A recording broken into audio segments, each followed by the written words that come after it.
Now the second property what we have is the oxidation. That means we are going to add the oxygen. So the first property of oxidation is complete oxidation. As the name suggests, complete oxidation refers to combustion only, right? So we have alkene, any alkene reacted with oxygen, what you get is, you get CO2, water vapor, heat and light. That means it is an exothermic reaction, right? So this is what is the complete combustion. Now we can carry out the controlled oxidation also. We can carry out the controlled oxidation as well. Now in the first step I am trying to oxidize it, the controlled oxidation, with the help of silver. So oxidation, that means I need to add oxygen and it is occurring in presence of silver. So what do I get to see if I see about the product? What we get is, we get a ring actually. Bond becomes single and to this the O gets somehow attached. So this refers to, like when you are naming it, what you have to name is, you have to write the word epoxy and then count the members 2. So that means epoxy ethane, because they contain a single bond. So this is what is the epoxy ethane. Next you can do it in the presence of KMnO4. That is, we can do the this thing, oxidize in the presence of alkaline KMnO4. So different, like alkaline KMnO4, whether we are using it in a cold form or we are using in a hot form, that matters a lot. So first we are doing it in the form of when we are using it in a cold form.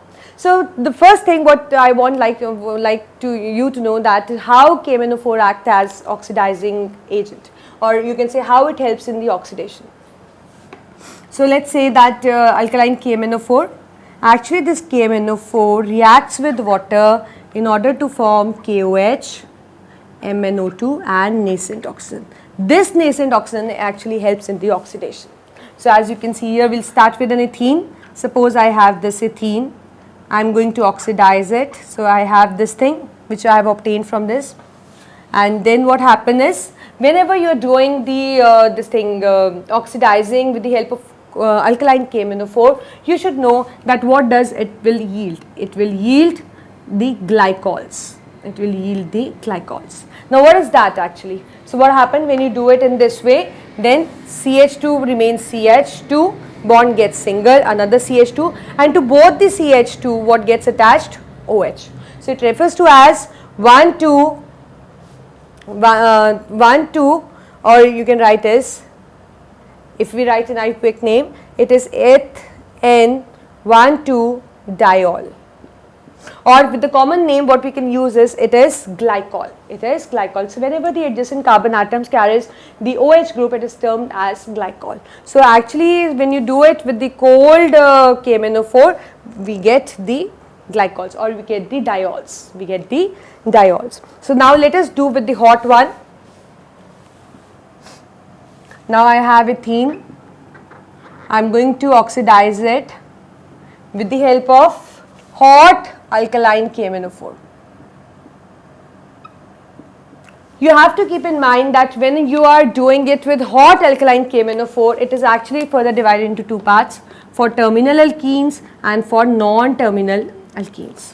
So what happened when we are considering non-terminal alkenes? What do we get as a product? We can either get carbon dioxide, we can either get carboxylic acid, or we can get the ketone. But when we are performing this similar reaction in the presence of terminal alkenes, so what happened? Either we get carboxylic acids or we get ketone. You need to learn that before you start.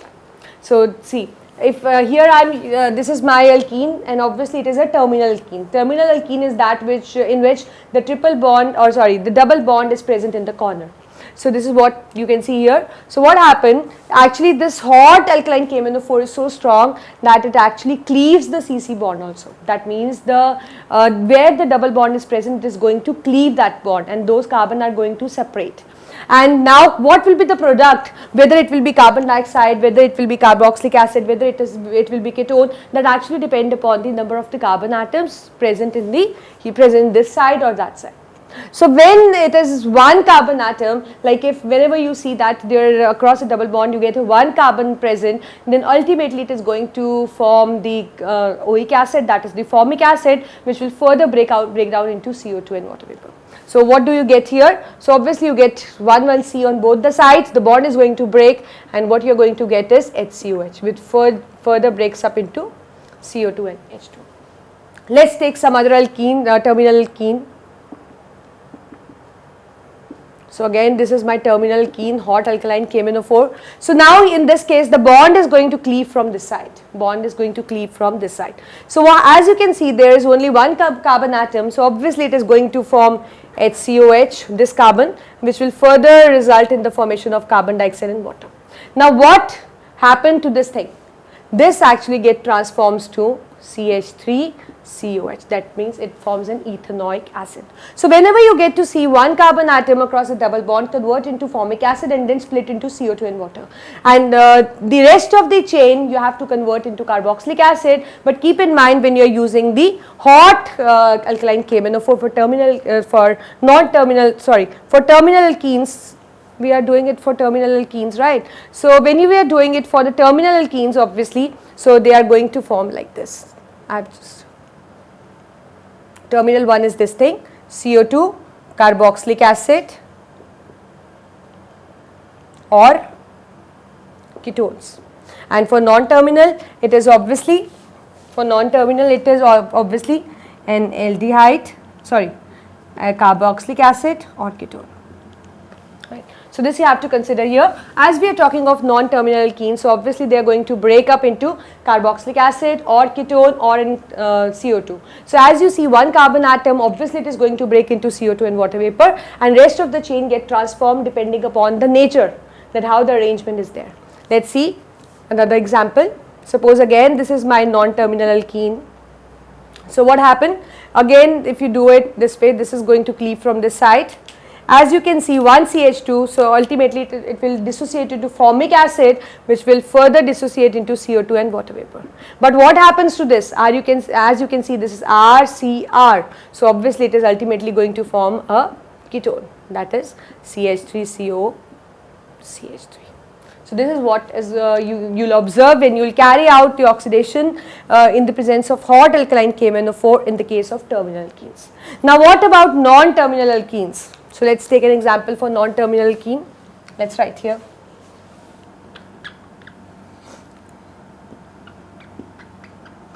Suppose I have non-terminal alkene. So what is non-terminal alkene actually? In which the double bond is not present at the corner, it is somehow present in the middle. So now I am going to oxidize it in presence of again hot alkaline KMnO4. So what I am going to see is that in this case, either I am going to get carboxylic acid or either I am going to get ketone. Otherwise, the cleavage will occur as such that across the double bond. So as you can see that this is CH3CH, this is CH3CH. So obviously we are going to get CH3COOH, and another one will also get converted into the same thing. But whenever you get to see this kind of compound, like suppose say that in this case, if it would have been present like this one CH3 over here, then obviously this will break up into CH3COOH, but this will somehow break up into ketone. As you can see, there is no terminal hydrogen.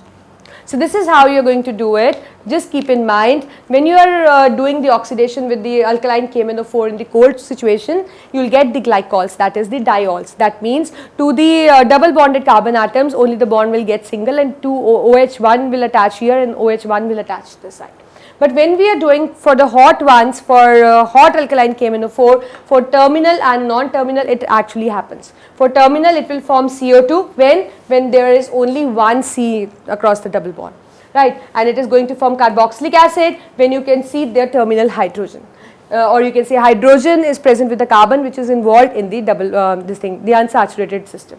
Or ketone, when you can see there is no terminal hydrogen, then it will get converted into the ketone. Likewise, if you do it for the non-terminal ones, so as you can see the bond, it is also going to be the same, the bond is going to cleave from mid, but if it is terminal hydrogen present, then it will turn into carboxylic acid, same happens for this thing, and if there is no terminal hydrogen, it will break into ketone. So this is what actually happens in this case, right? And Now we are going to do the last oxidation, that is the oxidation with the help of ozone. So see, this is my ethene. I am going to add ozone. So when I add an ozone, I am going to get an ozonoid. See how it is going to attach. It is going to form a ring like this. This is my ozonoid. This is my ozonoid. Now as a result, this compound is actually unstable. It is going to break up, and it will break in the presence of zinc in water. So how it is going to break up? It is going to break this way. It is going to break in this manner. So if and what as a result you will get, either you will get aldehyde or either you will get ketone. The same way, if it possesses the H, obviously it is going to break up into aldehyde, and if it possesses the R, suppose instead of this H, if we possess the CH3, something like that, 1, 2, 3, 4, something like that, so obviously it is going to turn into a this thing.